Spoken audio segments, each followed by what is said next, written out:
Sebutnya gimana ya berarti ya? Mantan pemain bintang senior veteran. Oh banyak. Nah gue tadi lupa tambahin jalurnya itu ya Liga Mahasiswa. Nah itu Firman juga jadi pertanyaan tuh dia. Kemana tuh kan? Firman, gue sih pemain di Indonesia juga yang berkualitas di profesional banyak. minim. Oke. Terus itu dia yang buat gue penasaran tuh. Kenapa main lagi gitu loh? Ya nggak? Yang kita mau bahas ini adalah pemain yang sempat menyatakan pensiun, tiba-tiba comeback lagi. Benar, kayak musim lalu bukan punya ya, harus punya icon pemain-pemain senior atau pemain bintang yang ada di setiap tim itu. Karena gunanya untuk apa? Yang pertama,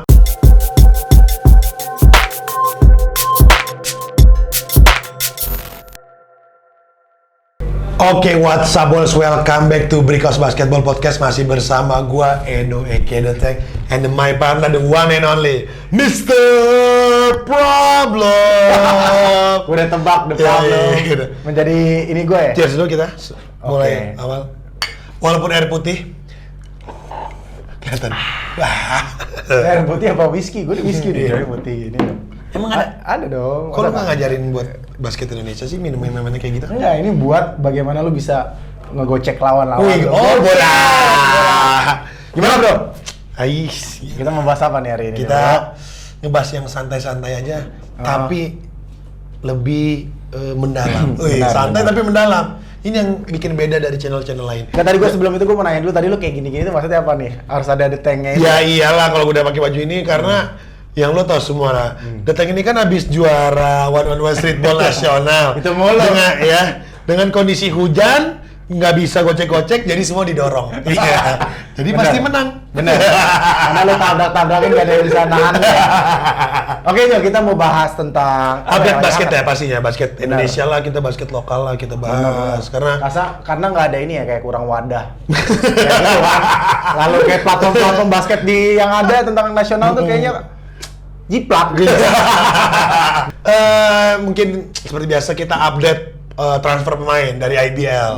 Dari IBL mungkin dalam seminggu terakhir ini ya kita tahu semua. Benar. Sesuai prediksi kita. Ada beberapa yang benar, ada yang beberapa yang meleset ya. Kita pertama dari EVOS.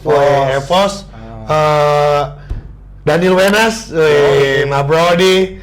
Terus ada Cio Manu Putih, juga kesana. Terus ada pemain yang dulu pernah main untuk dia tuh terakhir di Garuda kalau nggak salah, Anggi Alfiandi. Benar. Main lagi untuk EVO Standard. Tapi Daniel Wenas statusnya pinjaman. Pinjaman, ya? dia karena aslinya kan sebenarnya dia Persikabo. Bukan. Dia kan harusnya Persis Solo. Persis Solo. Mas Kaisang. Hati-hati kamu. Oh, bener. Mas Kaisang itu. Mas Kaisang kita tunggu tim basket profesionalnya. Amin. Kan dia suami Saris Ran sebenarnya Rans Basket. Oh. Rans Peak Basketball tuh Sorry. mungkin, tapi kan nggak tahu. Yang kita tahu kan Rans Entertainment. Tapi sebenarnya kan bisa aja ternyata itu dari Rans Peak punya si Mas Kaisang juga. Menurut lu gimana tuh si Daniel Cio tuh main ke EVOS dengan komposisi EVOS yang sebenarnya kan notabene banyak pemain mudanya. Benar. Terus kemarin sempat di mix juga kita tahu salah satu pemain senior Tri Hartanto yang dari Bali United ke sana. Nah, menurut lu dengan tambahnya Daniel Wenas dan Cio gimana nih komposisinya EVOS? Ya EVOS akhirnya punya bener-bener point guard ya yang pengalaman, yang udah beberapa musim main di IBL, lalu dapat Daniel Wenas juga yang notabene dia masuk ke tim-tim yang mediocre terus bisa step up gitu di papan tengah, dan dia menurut gue jadi salah satu shooter yang bagus juga sih di kaca kita. Ya itulah jiwa muda dan aura EVOS bakal keluar tuh kan. Dia apa sih, macan atau singa sih itu deh? Buaya dia? Bukan. Emang kalau pemainnya beberapa ada yang buaya. Soalnya kan EVOS Roar kan? Iya, siapa tahu sih itu masih jadi buaya kan kita nggak tahu. Siapa itu? Tulis di komen. Terus atau tag orangnya, jangan. Benar. Jangan dong, nanti ketahuan. Terus kita geser lagi ke tim baru, Bumi Borneo. Nih gue juga kaget nih. Yoi. Raymond Syarif Putra sama Wisnu. Wah, Wisnu main ke Bumi Borneo nih. Gue jujur ya. Kan kita kan waktu itu juga pernah interview si pemain-pemain Borneo kan, dan kita juga lumayan deket lah dengan manajemen karena kita tahu juga latihannya di Brickhouse Bintaro base campnya Benar. sementara ini. Jadi kita sering sharing-sharing. Ternyata dia ambil pemain seniornya, bukan pemain senior, bisa gue bilang ya pemain bintang lah yang ada di IBL. Salah satunya Raymond dan juga Wisnu. Nih gue nggak tahu nih statusnya. Kalau Raymond mungkin itu dibeli ya dari Prawira. Di buyout ya. Ya di buyout. Tapi kalau Wisnu, nah Wisnu ini belum dijelasin sebenarnya. Wisnu nih karena sebelumnya itu Wisnu itu udah dikontrak kontrak, oke. sama di Satria Muda, udah diperpanjang, tapi ternyata dia di Bumi Borneo. Nah, Ya, itu pertanyaan juga sih gua. Cuman menurut gua Wisnu ya mungkin ada di klausul kontraknya mungkin ya dipinjam, tapi dengan syarat 1-2 musim bakal di buyout juga sama Borneo ya kan. Karena itu juga mempengaruhi menitnya Wisnu ya, karena Wisnu kalau gua lihat di musim lalu kayak dia Minim banget ya? minim banget, masih tergerus sama waktu itu ada Coke, masih ada Hardianus. Yes, Di posisi 3-nya sama ya Avan gitu. Jadi masih ada kekosongan lah minute play dari Wisnu yang menurut gue juga udah di angka di usia kemasannya dia. Bener. Gitu. Gue sih berharap Wisnu bertahan ya di Borneo di musim Gue setuju, yang akan datang. sebenarnya dengan gue setuju ini. Artian setuju kalau Wisnu emang dipinjemin. Ya. Karena ya itu dia, menurut gue sih untuk balikin touch dia lagi. Yes. Ya nggak, dia udah menurut gue 2 musim terakhir ini minute play dia sangat berkurang. Ya walaupun kita tahu dia juga sebenarnya after injure. Ya tapi kan sebenarnya udah comeback juga nih, udah balik lagi, udah in shape lagi. In shape. Jadi menurut gue dia cari touch-nya lagi di Bumi Borneo, udah ketemu bisa balik lagi ke SM. Bisa compete lah ya. Yes. Nah, tapi itu juga ternyata membuka jawaban, bro. Kenapa si Satria Muda mengambil Anthony Erga? Yoi. Ya, ternyata untuk backupnya si Hardianus. Mungkin ya, ini mungkin kan skemanya SM yang bisa dibilang ini tebakan kita ya. Kenapa diambil Anthony Erga? Ya itu udah ada skema seperti itu. Wisnu kemungkinan akan dipinjemin. Apalagi Coke kan juga udah keluar waktu itu kan. Jadi itu dia kenapa Anthony Erga diambil, dan ternyata Wisnu juga dipinjemin. Kalau balik ke SM, kenapa Wisnu keluar, Bima Rizky keluar, terus yang terakhir Ngurah Wisnu, karena ya tadi lu bilang bener, Anthony Erga dateng, lalu dia dapat pemain-pemain rookie yang bagus kayak Bagir sama Renard kan, yang seksinya juga tinggi-tinggi gitu, outside inside-nya bagus gitu. Nah menurut gua pemain-pemain veteran itu mungkin akan berpindah, itu akan mendapatkan minute play yang lebih banyak lah. Yes, setuju Tuh. gua. Oke, untuk tim-tim besar sementara belum ada. Oh, ada. Prawira Bandung ambil Brian. Nah, ini Brian ini kebetulan dulu kalau gua lihat sih kayaknya atlet voli pantai. Iya, dari badan-badannya. Dari rambutnya. Dari ya. rambutnya. Ya. Benar-benar Kena pantai. Gimbal-gimbal benar-benar gitu. kena angin laut. Ya, Brian. Nama EK-nya siapa? Brian apa? Brian Elang ya, kalau nggak salah apa itu nama asli dia, Nah, Brian gua Elang nggak ya? tahu Brian itu kayaknya apa. Cuman yang gua salutin dari anak ini sebenarnya adalah improve basketballnya. Gua harus Makin tingkat. akuin. Dulu gua lihat pertama kali dia main ya, masih letoy gitu kan. Sekarang dia bisa bawa Jawa Tengah pon ke final loh. Gua ada cerita dulu waktu gua masih jadi pemain Kok final pon salah gua read. Nggak apa-apa. 3-4 3-4 ya. ya. Pokoknya final four ya di pon. Waktu gua masih jadi pemain pilar utama Pelita Jaya. Iya. Main pilar. langsung pilar ya. Lu berasa lagi ngomong mandi Batam. Bener. Enggak, gue lebih kayak ngomong ke Amin Priantono. Iya, mirip. Brian itu pernah jadi practice player. Oh, pernah. Wah, jadi gua tuh pas ya kemarin IBL Bubble ngelihat Brian main improve banget sih, gua benar-benar amazed sih. Dia tuh di Pelita Jaya waktu practice player benar-benar dari nggak bisa push up nyo. Jadi waktu itu menurut gua kalau ada Brickhouse Academy, gua mau masukin dia dulu ke Brickhouse Academy. Sayangnya belum ada. Main sama kaus 10 ya? Iya, main sama kaus 10. Nanti kita nggak nurunin kualitasnya. Bukan. Cuman emang di situ. Iya, emang. Naikin dulu, Naikin turun. lagi. Tapi maksud gua, ya kan nggak apa-apa juga. Proses orang kan beda-beda. Dia benar-benar dari nol. Benar. Dari nol dia, wah, gua benar-benar ngeliat dia tuh kayak larinya aja tuh, menurut gua bukan teknik lari yang benar. Iya. Terus ya bisa dibilang skill basket dia tuh benar-benar mengandalkan size badan dia yang tinggi kan dia. Menurut gue dia 190-an ke atas deh. Tinggi juga tuh anak. Beruntung ya dia ada di tim Prawira yang semuanya pemainnya sekarang ini dihuni pemain-pemain muda kan. Yes, pemain muda. Ada Jadi Yuda, ada Firdan, ada Sultan, ada Timo, dan lain-lain. Nih, tapi menarik nih. Gua nanya ke lu. Dengan permainan Brian yang kita tahu lah. Kan kalau si Prawira ini kan running game.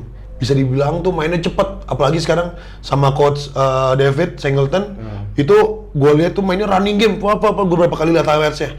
Menurut lu dengan datangnya Brian bisa cocok nggak? Karena Brian ini menurut gue tipe big man yang murni center. Bukan kayak Reza. Bukan kayak si Pandu Wiguna. Yang emang ya main outside oke, inside juga bagus.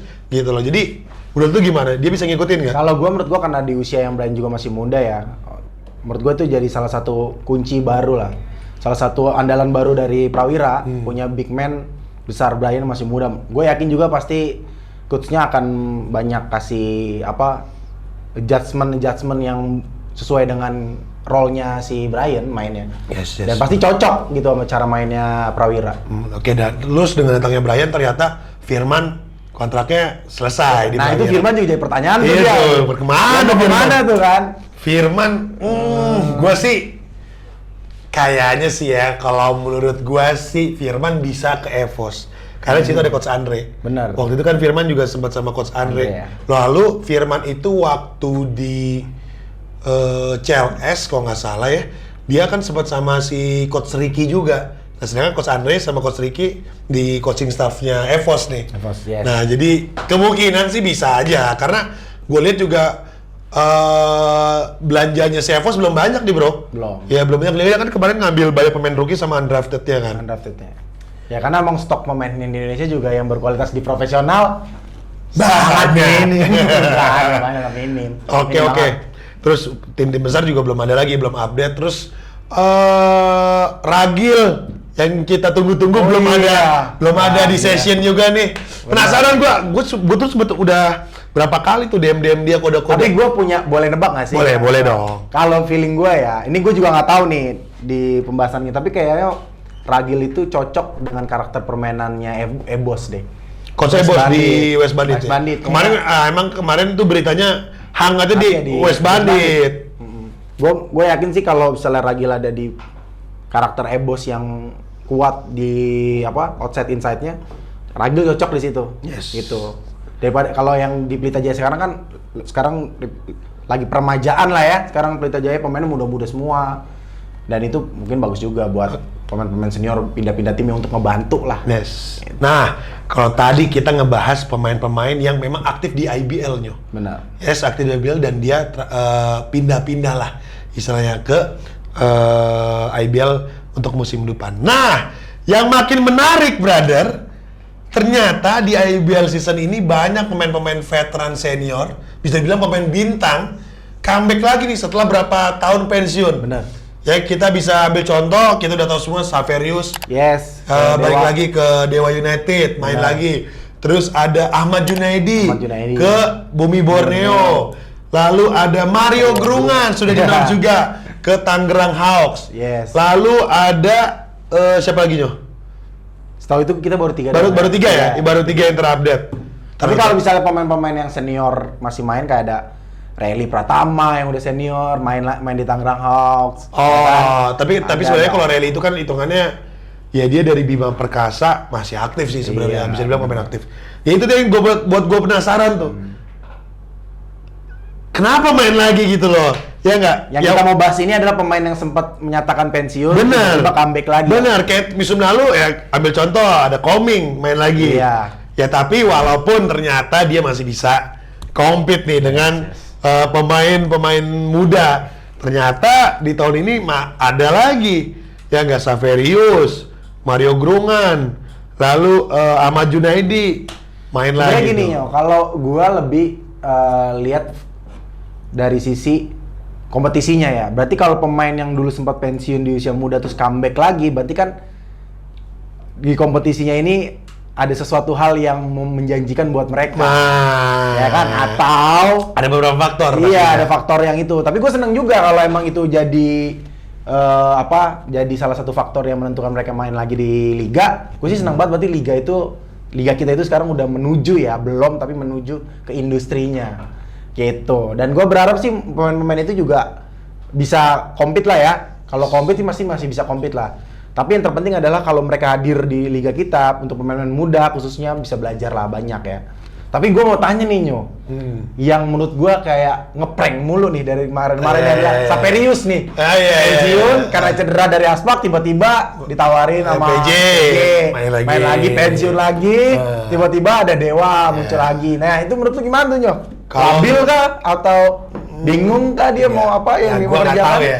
Kalau itu kan sebenarnya baik lagi ya kita tahu semua lah pasti keputusan masing-masing dari si pemain. Cuman mungkin kalau menurut gua lebih spesifik lagi ya pasti yang lu bilang tadi pasti ada penawaran lebih ya kita bisa bilang yang mengguncang hasrat dia nih untuk bisa comeback lagi ya nggak, dan pasti rasa penasaran ya lo karena gue selalu juga sama IBL makin kesini liganya tuh kemasannya makin baik. Jadi kita nih pemain-pemain yang udah pensiun, pemain-pemain senior pasti juga ngelihatnya kan, aduh nggak tahan nih gue pengen mau main lagi, mau nyoba lagi nih, mau main lagi. Nah akhirnya ya udah salah satunya dari pemain-pemain itu ngebuat dia bisa terjun Comeback lagi ya. nih Dan comeback gue IBL. berharap juga ya di musim ke depan ada pemain-pemain yang comeback lagi, kayak misalnya ada Adi Pratama comeback. Terus Hoiplu juga, Freddy Bakhtiar. Freddy Bakhtiar. Sama satu lagi tuh, gue favorit banget, Andre Rido Mardika. iya. Bro, ini dia comeback lagi. Jadi Dunia persilatan beres. Jadi Andre Rido Mardika itu akan diputuskan dia comeback untuk menjadi owner. Oh, iya. Yes, benar. Owner dari Ya, kita lihat lagi. Jadi House Academy. Oke. Jadi kalau misalkan Raffi Ahmad start Rans Cilegon, iya. kita geser langsung ke bola. Kita Rans Cilegon dari Liga 2. Kalau Andre Rido nanti akan startnya dari Divisi 2. Ya, jadi Emang ada? Ya, jadi akan tanding dari Gol Grogol Jakarta Barat, Final Four Divisi 1, menang lagi baru ke IBL. Nah, itu. Naik Divisi 1 main di Rawamangun, baru kali IBL. Ya. Oh, bagus juga tuh buat liga Menang kita. IBL, turun lagi Divisi 2. Saya kemungkinan bakal comeback ya kira-kira. Ada nggak? Ada. Biasa nyok, kalau gue nggak tahu aja. Asal ada waktu kan semua aman kita. Buat yang mau panggil Andre Rido, boleh hubungi saya. Oh ejen. Ya. Tapi kita ngomongin sisi positifnya nih. Kalau menurut gua, sisi positifnya adalah dengan datangnya pemain-pemain senior ini di tim-tim baru khususnya. Ini menurut gua salah satu gebrakan yang bagus juga. Karena menurut gua di setiap tim itu harus bukan punya ya, harus punya icon pemain-pemain senior atau pemain bintang yang ada di setiap tim itu. Karena gunanya untuk apa? Yang pertama, yang pasti untuk sebagai leader. Ya nggak bro? Kalau tim-tim baru kan bisa dibilang notabene kan banyak pemain muda. Ya lu harus punya leader satu nih. Ya apalagi udah punya pengalaman. Itu sangat akan membantu pemain-pemain mudanya. Gua bisa jamin itu. Ya dari pengalaman dia, ya walaupun dia prestasinya dulu naik turun, apapun bagus terus ataupun flat aja, apapun itu bentuknya menurut gua dengan pengalaman dia yang dipunyai oleh pemain senior atau pemain veteran bintang balik lagi ke KBL itu salah satu faktor yang sangat-sangat besar untuk sebuah tim. Yang kedua, menurut gua selain leader juga harus apa ya, bisa ngomongnya gimana ya, lo main tapi kalau lo nggak ada sosok yang misalkan kayak dicontoh, jadi lo latihan nih tapi nggak ada sosok yang menjadi bahan percontohan gitu loh dari kasarannya. Wah si Bang ini bisa gini nih bisa gini nih, terus baca-baca situasi game. Dari panutan lah ya. Benar, itu tuh dua kunci itu yang menurut gua faktor terpenting butuhnya pemain senior atau pemain bintang bisa ada di setiap tim. Tapi itu positifnya. Kalau gua kan EKE-nya the problem sih. Yeah. Jadi gua harus kulik juga masalah yang hadir di tengah-tengah kompetisi itu sehingga pemain senior hadir. Iya. Yang pertama, Apa tuh? kalau gua lihat kenapa pemain senior pada muncul lagi, pemain veteran muncul lagi, Gua melihat karena tim kita kan banyak nih, ada berapa sekarang? Total masuk 4 berarti 9 ya, kurang lebih ya. Nggak 9. Sama Main 8, 12 dong. Sama Indonesia Patriot 13. 13 ya. Pokoknya udah lebih dari 10. Udah lebih dari 10. Nah, masalahnya yang muncul adalah berarti kurangnya pembibitan pemain-pemain muda yang hadir di Indonesia. Dan yang kedua adalah walaupun misalkan pemainnya banyak nih, ada balik lagi di industrinya, gue tetap fokus di situ ya. Apakah mereka mau main kita kan masalahnya kalau di kita nih adalah salary caps-nya itu nggak open kan. Karena nggak ada yang tahu nih, lo tuh semua under table lah istilahnya. Untuk meng-hire satu pemain untuk main di tim lo tuh, itu masih belum terbuka di kita. Nah, kalau misalnya pemain-pemain bibitnya banyak, pemain veteran itu mungkin nggak akan comeback lagi. Faktor utamanya karena mereka satu, ada penawaran yang lebih bagus. Yang kedua, tim yang baru ini belum ada pemain-pemain yang compete. Daripada harus dapat pemain-pemain underrated, lebih baik dia ngambil pemain senior sekaligus. Dengan ngambil biaya mungkin yang salary-nya lebih ya berapa juta naik lah sedikit dari pemain-pemain rookie gitu. Dan itu juga pasti menurut gua pemain veteran itu kan bukan jangka panjang, itu jangka pendek untuk nge-trigger buat tim-tim lain, buat pemain-pemain lain yang ingin main di tim itu. Sehingga kompetisinya seru. Masalahnya di situ sekarang. Lalu yang terakhir menurut gua adalah jalur pemain muda masuk ke IBL. Kan ini udah sempet banyak yang dibahas. Nah, masalahnya kalau pemain veteran itu nggak lama prosesnya, berarti kan harus ada jalurnya lagi nih buat masukin pemain bibit. Menurut gua draft combine itu nggak apa ya? Maksud gua untuk saat ini tuh belum works banget, belum bisa untuk dapetin pemain-pemain orang. Kita buktiin aja. Gua hari ini nggak megang datanya, tapi gue yakin dari berpuluh-puluh pemain yang di draft kemarin itu tuh cuma berapa banyak yang diambil gitu. Orang kita lihat second round pada pas. Berarti kan yang di situ nggak ini yang ada di draft itu kan komplit lah untuk main di profesional gitu. Menurut si tim itu pastinya. Menurut tim itu gitu. Tapi kalau kita lihat lagi dari tim-tim komunitas, street kalau kita lihat banyak pemain-pemain yang compete. Kalau kita teman-teman kita aja lah. Kalau yang kita layak menurut kita main di IBL, kayak kemarin kita pernah undang juga di sini si Syam. Syam kan? Apa ya kayaknya The Monster ya? Bukan, apa? Easy Fly. Oh, Easy Fly. Bukan The Monster. Lu kayak lu sebenarnya The Monster. Kayak gitu si Syam. Kita ini compete, tapi dia nggak mau karena ya itu lagi belum jadi industri. Ngapain gue susah hidup sampai gue berapa puluh tahun gue nggak survive hidup. Nah, itu yang harus dipentingin. Okay. Tapi kalau positifnya tadi yang udah lo bilang, gue setuju. Jadi plus minus sebenarnya ya dengan kedatangan pemain-pemain veteran kita, pemain-pemain bintang, mantan pemain, sebutnya gimana ya berarti ya? Mantan pemain bintang senior veteran. Oh, banyak. Nah, gue tadi lupa tambahin jalurnya itu ya Liga Mahasiswa. Nah, ya. Liga Mahasiswa harus selesai juga nih. Iya, Liga Mahasiswa. Gue kasih saran, ini saran gue ya. Untuk promotor Liga Mahasiswa itu kan Mas Junas juga. Ya kan? Satu payung lah mereka. Satu payung lah ya. Gue sih belum bisa atau nggak bisa, gue nggak tahu ini anggaplah pemikiran orang awam yang pengen basket Indonesia maju. Salah satunya menurut gue ada Liga Mahasiswa, aturannya dirubah sedikit atau ditambah sedikit. Kalau misalnya IP dan lain-lain udahlah itu teknis pendidikan. Teknis basketnya adalah siapapun pemain yang main di Liga Mahasiswa di tahun terakhir wajib 1-3 tahun main untuk profesional. Kalau dia nggak mau untuk main, berarti dia nggak bisa main di Liga Mahasiswa.